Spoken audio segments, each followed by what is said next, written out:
Welcome to the Cynthia Woods Mitchell Center for the Arts Artist in Residence Spotlight at the Blaffer Art Museum on the campus of the University of Houston. I'm Melissa Noble, the Managing Director of Cynthia Woods Mitchell Center, and welcome. We are so excited to be supporting and using this venue at the Blaffer to highlight the work that our artists in residence have done this year. Our Artist in Residence program is one of the many that is supported by the Cynthia Woods Mitchell Center that includes scholarships, fellowships, exhibitions, performances, as well as scholarly research. Our mission and these programs help support and bring about the meaning of artists, faculty, students, and community members to work as interdisciplinary collaborators and catalysts who create dialogue to bridge boundaries, as well as innovate experimental art. So I'm standing in front of Brandon Ballengée's sculpture called The Love Motels for Insects, the Monarch Variation. You'll get to hear more about that when you come on the tour and hear Brandon speak about his other work in the show. So let's go inside.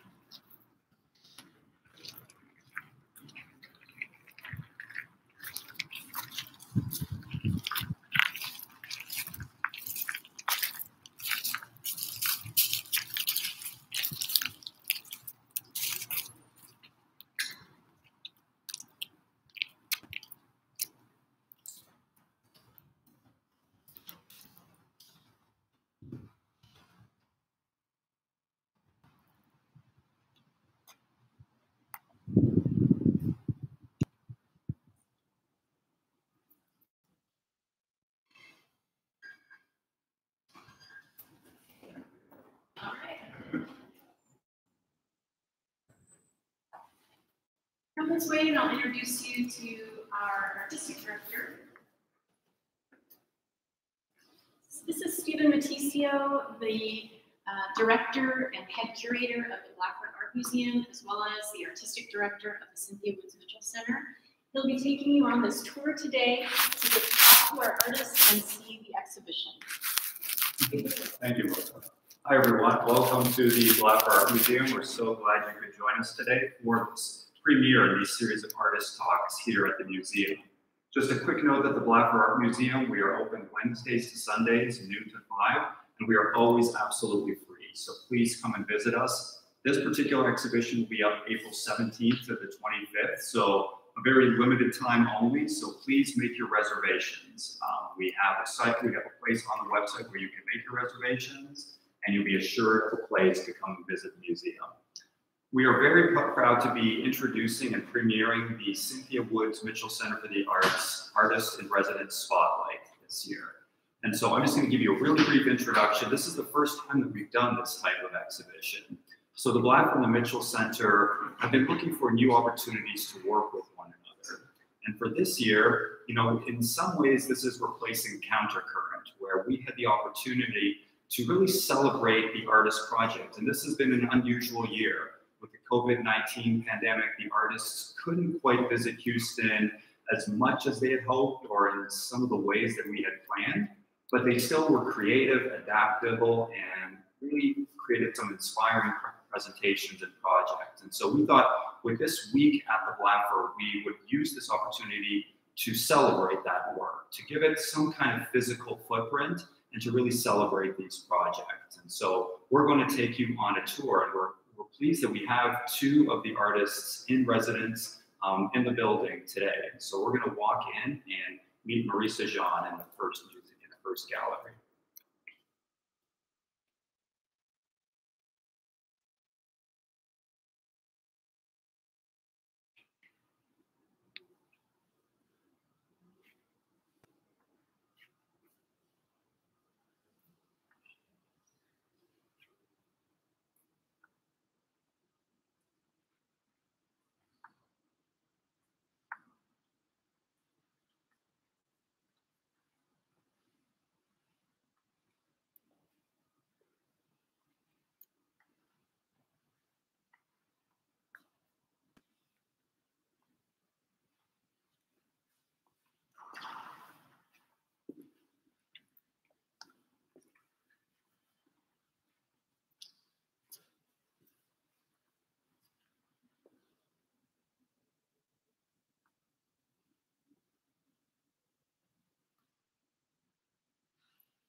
So I'm just going to give a little introduction to our speakers, Marisa and Rafi. And I hope you'll forgive me, they have many accolades to share, but I've just created a brief biographical introduction. And I also want to thank the people behind the camera today, Marisa Jean and Amanda.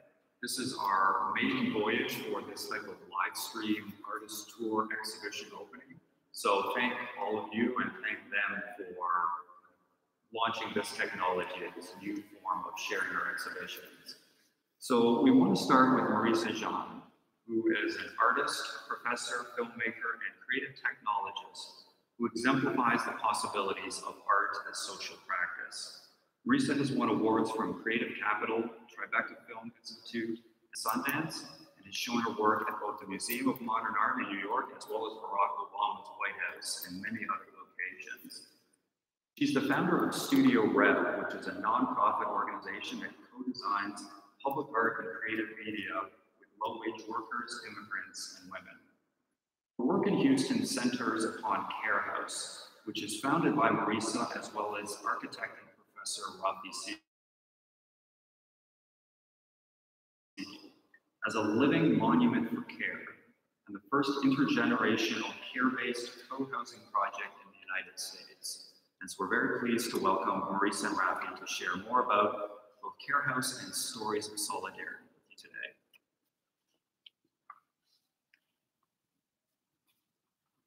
Hi, I'm Marisa Morán Jahn, and so as Steven said, I have been working with producing creative media and public art for the past decade, and I've been working with the National Domestic Workers Alliance, which is a group of 10,000 nannies, housekeepers, and caregivers that have 60 different localities across the United States. And through our work, we have produced an audio novella app to inform New York State's 200,000 domestic workers about their newfound rights after they successfully passed the nation's first domestic worker bill of rights. And building on that success, we went on to produce a number of policy toolkits and interactive media. Two mobile studios called, the first one's called the Nanny Van, the second is called Care Force One, which is this 1967 souped-up station wagon. And so care is an issue that touches all of our lives, and it's something that has been central to my life in seeking to find care solutions for both my son as well as my paternal grandmother, who was, ended up living in a very isolated place in Wisconsin. And care is something that, so the cost of care is so exorbitant in the United States, and it's financially out of reach for 90% of Americans. And statistically, there are 2.5 million domestic workers across the United States, which does not meet our existing need for care for our young and our old. And so we're at the point in the United States where we have reached a care crisis. And by the year 2050, 27 million individuals will need care just to get out of bed, to eat a meal, and so forth. And so this is an urgent moment when we need care solutions, and also when we need and have the opportunity to use tools of art and architecture to both dignify care and dignify the labor of care, as well as to inspire us in our country to value care in a different way. So after this film came out in 2018, that was supported by Sundance and PBS, I started thinking about what care would look like on an architectural and urban scale. And so I turned to my colleague, Rafi Siegel, who has taught we've taught different workshops together. And what I thought was really unique about his practice was that he designed these co-living spaces across in different international locations. And so, so we began this conversation about how to center care on an architectural and urban scale, and how this might transform our homes and help solve some of this care crisis. So I'll let.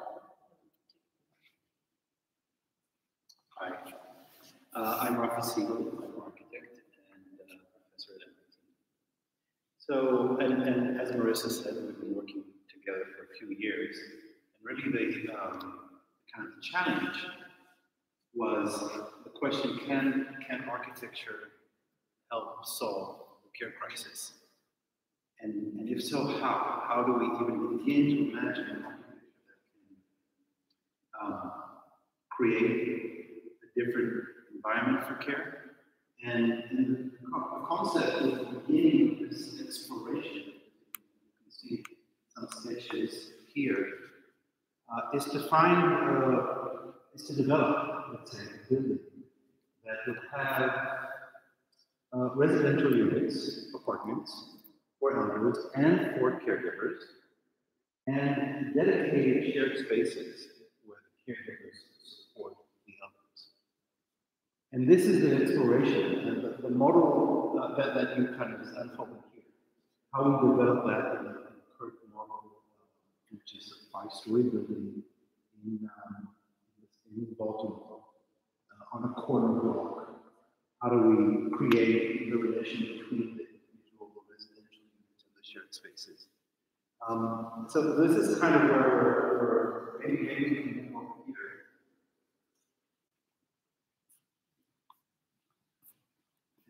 And have a look at the larger model,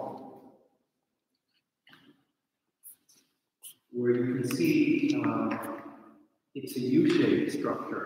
The center remains open, and then as you kind of move up, you have terraces facing the courtyard, kind of being pushed back so to allow more light and air into the heart of the building.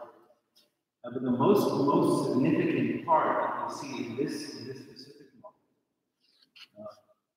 are all the shared spaces. And each floor, each shared space becomes a story of an art project in itself.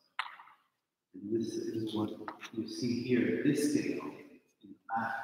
The 2 first levels of Care House in real scale, in 1-to-1, as the actual ground up. Seeing that together with the model, you can experience the scale of the environment. You can see yourself, you can imagine yourself inside the building, and you can begin to experience what this artwork, what these stories are telling us, how they're capturing ideas and values that are really the residential hungry care, but also how certain uses of color have an impact on those with vision, hearing, other disabilities. Maybe you can start to talk about that. So I'll add to the title, Stories of Solidarity, and explain and walk you through these different stories. So part of the thinking behind that title was as we reimagine care, we know that we need new protagonists and we need narratives that dignify care. So we are using the interior common shared space as a way to both honor some of the specific and very historical people who've been a part of the project, as well as the sentiment of mutualism. So on the first story here, this first story is honoring Clarice Castor, who was a Haitian American woman, and when she's the mother of our third partner, Ernst Gallery. And when Clarice came to the United States, she would cook meals so that everybody could eat, and even the garbage people who were Haitian American guys, she would make them sandwiches and so forth, and she would save money in her mattress to be able to provide small loans, because they were often not able to, they were discriminated in trying to get a small loan, for example. So when Ernst has been talking about his mother, what struck me was how much this is really a pattern in the United States. The economist Jessica Nembhard, who's an Afrikaans scholar as well, she talks about the role of Black women in the solidarity economy and how they played an important role in anchoring these mutual aid societies and also informing mainstream white co-op movements, for example. So Clarice exemplifies this, and she was fiercely proud of her sons, and which is symbolized in the wallpaper through the lion who looks after her brood. And the tulip is this motif that we see in decorative arts. And the tulip is a symbol of deep love. And I chose it's a Central Asian tulip from the area around Uzbekistan, which then traveled to Amsterdam, and then the New World. And so its diasporic history really also represents the nature of domestic work and the displacement of care in today's security. The second story is orange, which was a current color throughout my work with domestic work, because orange is the color of the movement. And in this corner here, there's a group of 5 women, and each of them have all used their creativity to help further the movement for domestic workers' rights, which in turn supports working families and women. So on the right, we have Aquilina Versosa Soriana, who is the executive director of Filipino Worker Center, who's a talented singer. We have Guillermina Castellanos, who is one of the co-founders of National Domestic Workers Alliance. And she crossed the border from Mexico with her kids. She has 9 kids total. And she is one of the most talented people I've ever met. She's in California and helped pass their domestic worker bill of rights. And then we have Nabata Chetri, who is, she's a Nepalese organizer and who organizes domestic workers and nail salon workers. And then we have Anya Krachek, who was the great pleasure of her being my son's babysitter and nanny. She's still in our lives. And she was with me in the nanny van. She's been on a lot of these journeys. And is just a really special person to us. And then on the left, we have Diana Nucera, who's a musician and a community organizer. And next to them, we have Billie Holliday, who, when she came to the United States from Baltimore, she was cleaning houses, as her mother was a domestic worker as well. So it's a reminder of that domestic work is one of the first things that people turn to when they come to the United States, as well as carries the legacy of slavery in this holdover. And here we have June Barrett, who is one of the organizers she's from Miami Worker Center, and she's in the film as well. And she is one of the organizers of Future of Black, which is an initiative that organizes Black domestic workers and tackle some of the specific issues that they face, and also particularly women in the South who are challenged with workers having these labor rights. Just to maybe summarize what's so exciting for me about this exhibit is, first of all, the opportunity to bring art and architecture into a single project. As you can see here, we have 2 stories out of 3 more to come. But the whole care house is thought of as a concept for art and architecture, is integrated. But also, we're using really the gallery testing ground to explore the experience of this scale, of art at this scale, in relation to art. I'm learning from that how to apply the rest of the care house to future work. And overall, to say that with a building like Care House, where it is completely a new type of building, art has a critical role and storytelling in allowing people to access a narrative, which then allows them to understand how such a space could work, and then become a living monument.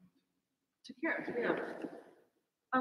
We should also say that we've been using the residency here in Houston to explore what a care house in Houston might look like and how it responds to those very specific needs of people living here, ecological musicians, and so forth. So thank you to Steven Matijcio, also Melissa Noble, and Karen Farber, who really helped support that residency along with the rest of the staff at Blaffer here, folks here at the University of Houston. Thank you so much. Maybe Marisa, I could ask you just one question around the co-design process, because we had the opportunity to observe and experience a co-design lab last evening. I really found it fascinating. Can you talk a little bit about how that factors into the process of developing care house? So this project is really, what makes care house different from other, for example, senior living facilities or assisted living facilities or independent living facilities, the spectrum of senior care, is those have typically in the United States tended to focus on the needs of care receivers and without attending enough to the needs of those providing the labor of care. So we see them as both significantly and equally important factors. And so we've necessarily involved caregivers as well as care receivers, doctors, nurses, physical therapists, disability advocates in giving input as iteratively as we're designing care homes. It's like, in a way, the co-design sessions are being used to run scenarios on how would you live in this building. It's not something that we know exactly how it would work. So it's about finding the kind of dynamics between the participants to run scenarios. Well, yeah, we could. How would we share this space? How would that work? Do we need something else? How do we navigate kind of between the spaces? And we did that in the context of the Houston model, because that's also important to have people kind of respond in relation to where they live, the community in which they live, the habits, the type of family structures they're accustomed to. And it's critical, especially when we introduce a new type of building that establishes certain patterns of use that are not yet part of our custom. So it's very critical to do these co-design sessions. Great, thank you so much. Really, I feel like in a lot of ways this exhibition is not really an end, but a beginning to so many things that can still happen in the future. So thank you to Marisa and to Rafi. We are so looking forward to what care house, how it will evolve in Houston. And also, I just want to highlight as well, we're doing a series of public programs with this exhibition. And so on Wednesday, April 21st at 6 p.m., Marisa, Rafi, as well as June Barrett, Lauren Simmons, and Karen Farber will be having a joint conversation on the role of art, architecture, storytelling, and the creation of new narratives to dignify care and aging. So please join us for that. You can sign up on our website through Eventbrite, register, and you'll hear even more around this project. So thank you again. We are now going to move to our next artist.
So you have been looking at the work of Brandon Ballengée, and I'm just going to give a brief introduction to Brandon before letting him elaborate on the series that you're seeing.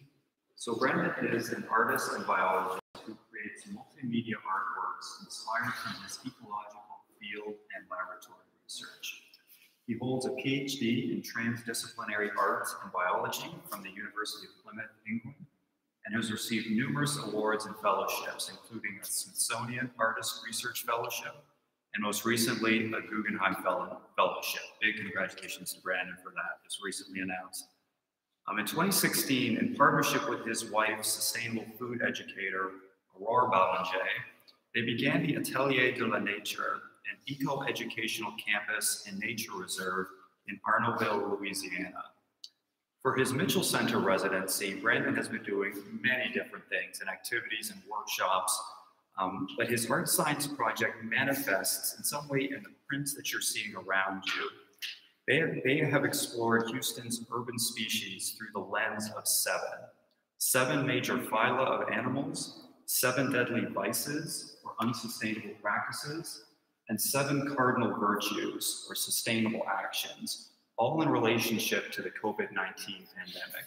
And so I'm going to now hand it over to Brandon to explain a little bit more about what 7 means and how it has manifested within this project. Thank you very much, Steve. Thanks, everyone, for tuning in. Before I go into what we're looking at now, I just want to go into a little bit about how this project came about. And initially, when I was approached about doing a residency here at the University of Houston with the Mitchell Center, I knew that one of the first things I wanted to look at is the urban ecology or zoology and the urban ecosystems found here in Houston, because they're quite remarkable. I mean, Houston is one of the largest cities on the planet, the 3rd largest city in the US, and it's comprised of a large physical area with multiple types of ecosystem.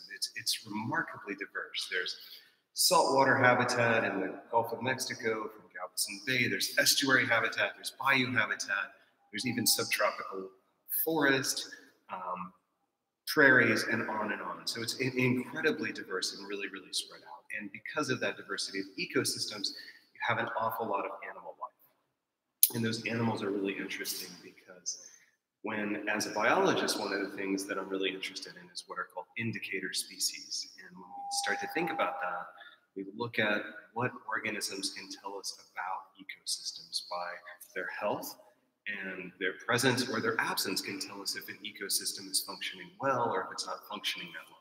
But having said all this, these were some of my initial ideas when approaching this residency.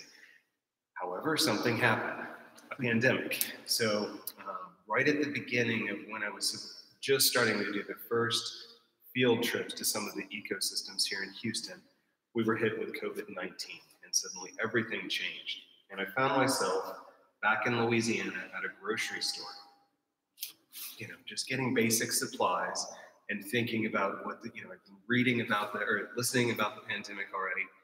And there were these huge lines, and people were screaming that the end of the world was here and that Jesus was coming, and just all of this was happening. And I felt like such a spectator.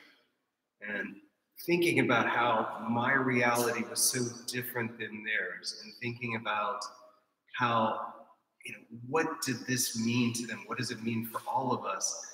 And so this project all kind of got convoluted or changed as a result of this pandemic. So it made me start to look at what art looks like in a time of pandemic. So I looked at works from Jahn Chile and the Spanish influenza. I looked at David Warren-Ovitz and HIV, and I looked at art during the bubonic plague. And the one narrative that comes through in all of these is storytelling, and often about what we did wrong to get into this situation. And this is interesting, I think, because COVID-19 is considered a zoonotic disease, right? This is a disease that's passed from one animal, one non-human animal into humans, and then back and forth, right, with some kind of intermediary. But it's considered an environmental disease. What's happened is as as humans continue to expand our range and we're utilizing resources and we're going deeper into habitats that haven't been occupied by humans before, and we're bringing animals into markets and doing all of these different things, we're creating new diseases for ourselves. I mean, other zoonotic diseases, HIV, Lyme disease, and this is just one of several COVIDs that we're familiar with. So that all started to become part of my mindset when creating these prints. So I kind of reframed the idea of looking at urban species found here in Houston and started to think about which ones could represent something like an environmental vice or an environmental virtue, and started thinking about good and bad. And Aldo Leopold and the land ethic, if you're not familiar with Aldo Leopold, I highly recommend reading a Sand County Almanac, where he introduces this idea of what he calls the land ethic. And that's something I think that's so important for us all to think about, like how our individual actions, you know, as a result may help contribute to creating new diseases like COVID. If we're doing quote unquote bad things, or if we're doing good things, we're helping to sustain other species and in turn ourselves. So that's kind of what each one of these specimens represent. So it was really through field trips and through visiting the collections at the Museum of Natural Science and the Houston Zoo. I was able to kind of come up with 14 different stories to tell. So each species represents something else. So you'll see some of them look strange. The colors are brightly vibrant. That's actually a scientific process called clearing and staining, where I've gone through and I've taken a preserved specimen and I've literally stained the cartilage and bone. Usually the calcified tissue is more red or purple, and then the cartilage is blue. And I did this to study misdevelopment. That's what I do with other organisms. And I also, in this case, wanted to do it simply so visually it would be more spectacular. Maybe if I stand on this side, it won't be a shadow. So this is one of the species that's found in Houston. It's not a native species, but however, I put it under the category of an environmental virtue in that it's a species that's not native to Houston, it's not native to Texas. However, it's been introduced. And when we start to think about urban ecosystems, it's really interesting, right? So what are we talking about? We're talking about manufactured landscapes and ecosystems that are somehow comprised of like human activity combined with what other natural activities are trying to do, right? So nature's trying to build itself back around whatever we're recreating. But it's, you know, an urban ecosystem is really different than if you were in a rainforest somewhere else.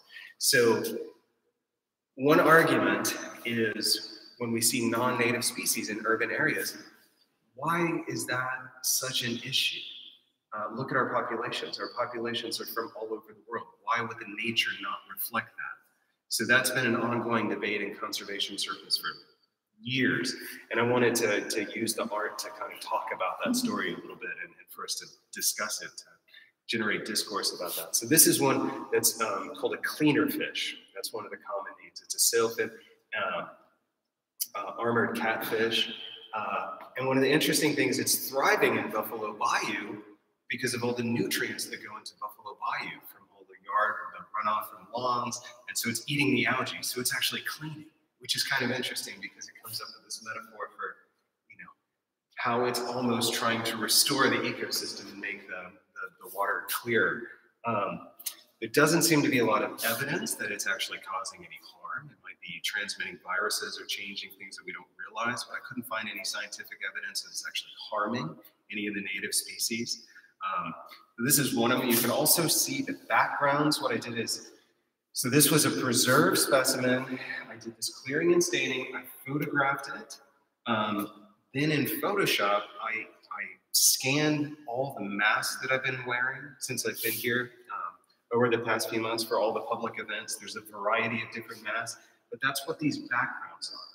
So in Photoshop, I married them together to kind of, once again, talk about COVID and the pandemic, but also to give them this atmosphere, which is, I think, the atmosphere that so many of us find ourselves at during this pandemic, which is, you know, confusion, heaviness, hope in some cases, but this murkiness of not knowing what is safe for ourselves to do, when we're going to be out of this, and then somehow visually giving form to that kind of feeling. And if we want to maybe see another one, we'll see a few more. This one is, I think, relevant in lots of different ways. This one is humility.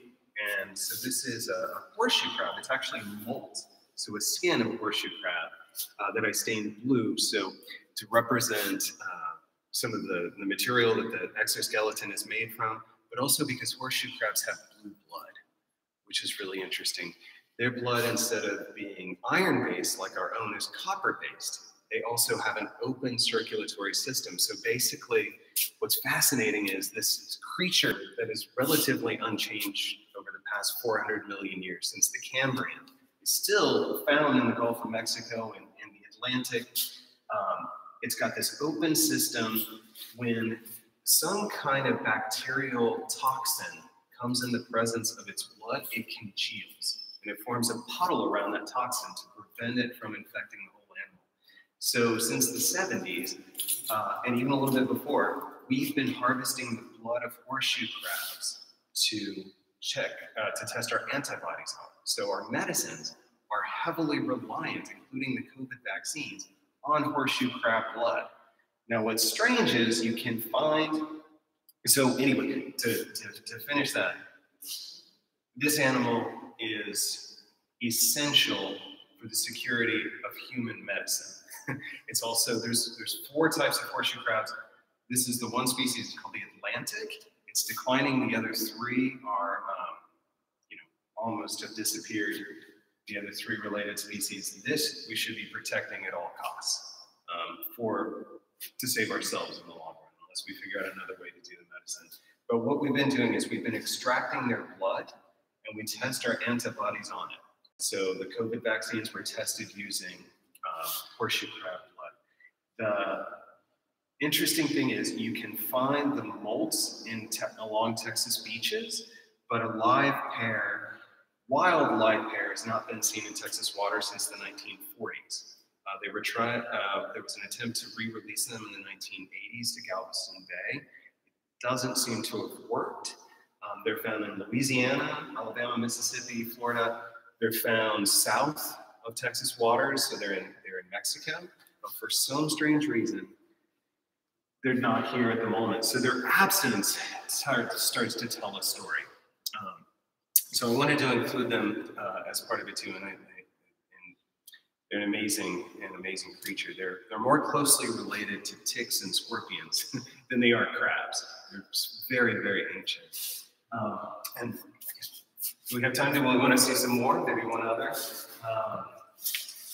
I'd love if you come to see the exhibition in person. Each one has a small text, so you can just kind of read through them if you're interested. This is one called Rat. This is quite. This would definitely what I would call an environmental vice. So this is an introduced species from the Caribbean. It's been brought to Florida, Houston, and it most likely was transported with palm trees and tropical plants. It's an anole, so it's in the iguanid family. We call them American chameleons. So this is a brown anole. And unfortunately, it's a little bit larger and much more aggressive than our native green anole. So those little green lizards we see running around, unfortunately, are starting to disappear because the bees, the Bahamian or this one, are literally eating them or out competing for their territory. And so what's happening is the green ones are now trying to figure out how to survive higher in a canopy. And being forced with other predation predators, so then birds are picking them off in different ways. So this is definitely one of concern, because one of the things about ecosystems to make them resilient is biodiversity. The more types of animals you have, the more resilient those ecosystems. And that's why we want to make sure species, one of the many reasons we want to make sure species don't disappear. On that last note, I believe you went outside to see the sculpture. that was another response to urban species found here in Houston. A sculptural response, completely different from this body of work. They're called love motels for insects. I've been working on that series for more than a decade. And I wanted to use a monarch for two different reasons. A monarch butterfly, it's a fantastic, charismatic, beautiful butterfly species. However, for Houston, it's local. They migrate through to and from their way to Mexico. They live here in Houston quite a bit of their life. And unfortunately, it's a species that since the 1990s, in some cases, has, in the past 20, 25 years, disappeared by more than 90% in some populations. So it's disappearing very rapidly. However, it's also a symbol of hope because over the past 5 years, people have been trying to help monarchs. We've been planting milkweed, we've been recreating habitats, and so it's one of those things. It's actually a really good example of if we are aware of an environmental or a conservation issue, we can actually do something to fix it. Conservation works. Life wants to persist if we let it, and it will thrive if we support it. And so I think it's actually a really important symbol of hope that we can bring the monarchs back, and we will. People are planting and they're becoming more aware, and by them being here, it's just going to help us all, our ecosystems be more resilient and help our own species be more resilient in those ecosystems. So anyway, well, thank you all very much. Great, thank you so much, Brandon. And I did want to highlight that Brandon just mentioned the Love Motel for Insects. Brandon has done a number of workshops at the UH campus around this project, and the final one will actually happen this evening at 8 o'clock. So please come and join us, absolutely free. Brandon will be there. As you can see, he speaks in a very informed and passionate way about this subject matter, and you never know what's going to happen.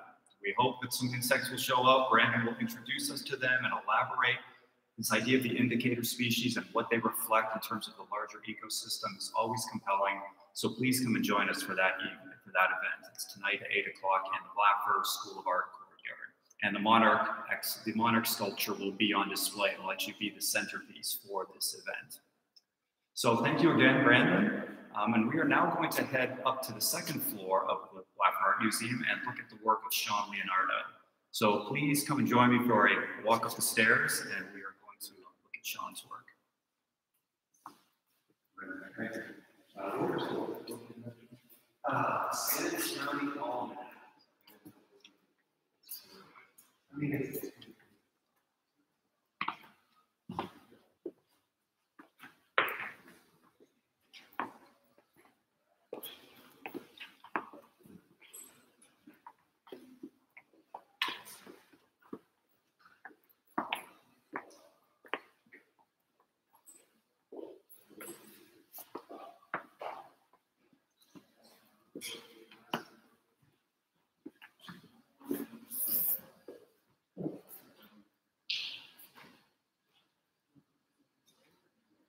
So Shaun Leonardo could not be here in person for this exhibition, but Shaun has been very present, working with the community. I'm going to go ahead and get into a little bit more around that, but I'm going to give Shaun a little biographical introduction, and then we're going to speak to the two artworks currently on display at the Blaffer.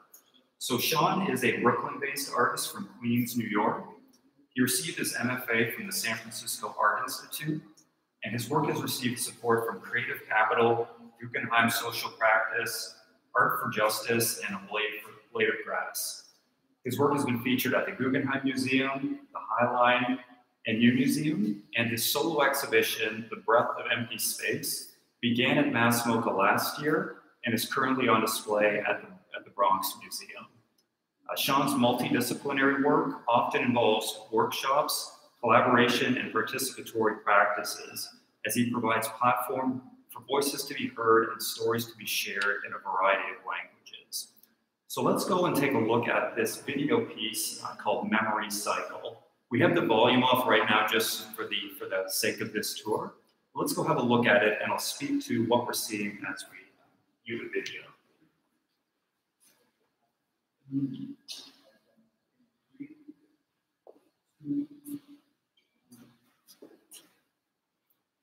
So Shaun's work is highly topical. You know, his work in Houston has particularly revolved around looking at the relationship between social justice, race, and the prison and court system. And so the piece we're seeing here is a 2020 video called Memory Cycle. And this is, it's a product of Shaun's. He does multiple visual storytelling practices and exercises. And so with Memory Cycle, he's looking at the relationship to prison from 4 different perspectives: corrections officers, legal advocates, formerly incarcerated individuals, and court-involved youth. But rather than speaking their stories exclusively through words, he asks them to translate their experiences into performative gestures, so to speak in a language outside of words. And so what we're seeing here is essentially a collage of those different actions mixed in with some sort of samples from popular media. And also when you come and visit the Blaffer, we have the audio turned off, but you're also going to hear some storytelling, primarily from a youth who has been held in a juvenile detention during COVID-19, and really sort of the difficulties and the challenges of that. But in this exercise, again, trying to find those shared places of humanity. Sometimes when we can't quite find common ground with words, Shaun looks to ideas of memory and performance, action and gesture to see if we can find commonality through those types of languages. So we're going to look at this, and now we're going to go to the next piece, the next installation by Shaun. So if you'll follow me down the corridor here.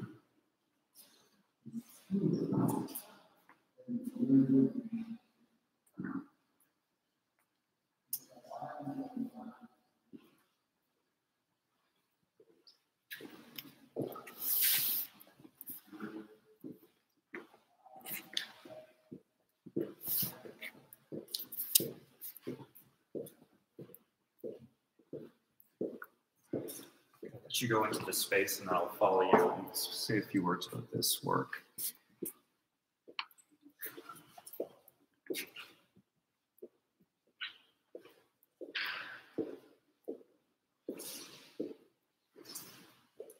So this is a participatory project that Shaun calls, as you can see, your first interaction with law enforcement. And I should highlight that this is a 2-part installation. You're seeing one part here in the Blaffer Museum on the 2nd floor, but actually the introduction to this piece lives on the exterior of the School of Art building. So you're going to see this same statement printed out in large on the building. And what it's a text piece of art, but it's also a prompt. And there's a QR code there in this installation on the outside, and it's inviting all ages, race, gender, communities to participate in this project. It's prompting reflection. You can see that Shaun wants you to think back to your first encounter with law enforcement. And that can be of any kind, of any type. And what the idea is that through this project, Shaun creates a human archive, a repository of anecdotes.